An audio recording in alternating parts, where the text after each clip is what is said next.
removing doubts. Today, I'll share with you what I did to remove my doubts on the Vipassana retreat. More about that right after the intro. Welcome to the Day One Journey, where I share with you my journey towards understanding who I am, knowing myself so I can be myself, so I can be true to myself. Episode 575, ching, yeah! So what about you? What do you do to remove doubts in your life? Well, I ask questions, and this is exactly what I did on the Vipassana retreat. I like to ask questions, especially when I want to understand new things, especially when I'm learning. And on the Vipassana retreat, this is exactly what I did. I had the opportunity to do so every single day. And I seized this opportunity every day. Every day, I think it was at 2 p.m., we met our teachers and we could talk to them and we could ask them questions. And I always had at least one question in mind that I wanted to ask. And I asked them.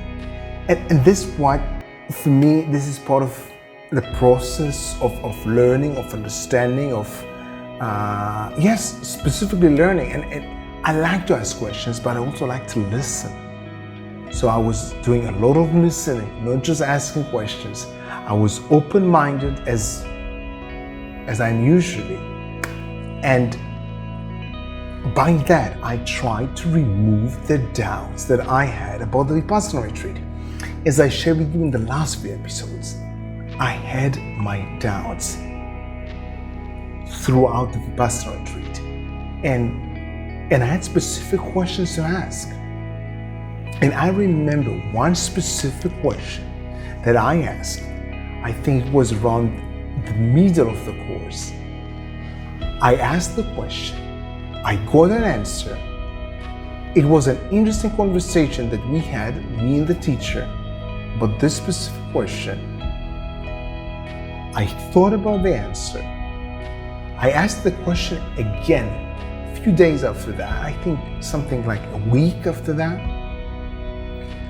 But I asked it with different words, a little bit different context. I got a different answer, got me a little bit confused. I was pushing it a little bit.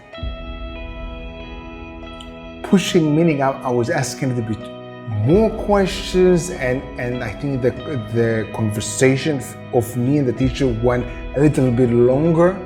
And other students were waiting behind me to ask their questions. So this is what I mean when I say I was pushing it. But still, I pushed it, I asked another question, and at the end, he didn't really have an answer. He didn't really know the specific answer. And instead of removing my doubts, he just ended up adding more doubts. In the next episode, I'll show you exactly what I asked them, what I asked him, the specific teacher, and what was after that. Like, how did it add more to my doubts instead of removing some of them? But more about that in the next episode. So back to you. Give yourself a few minutes today. Think about your life. And just think about one doubt that you have in your life. It can be something at work, something at home, anything in your life that you have doubts about, or just one doubt. And just raise the awareness. Raise your self-awareness about this specific thing. Think about it. Give yourself some time. And of course, have an amazing day one. See you tomorrow.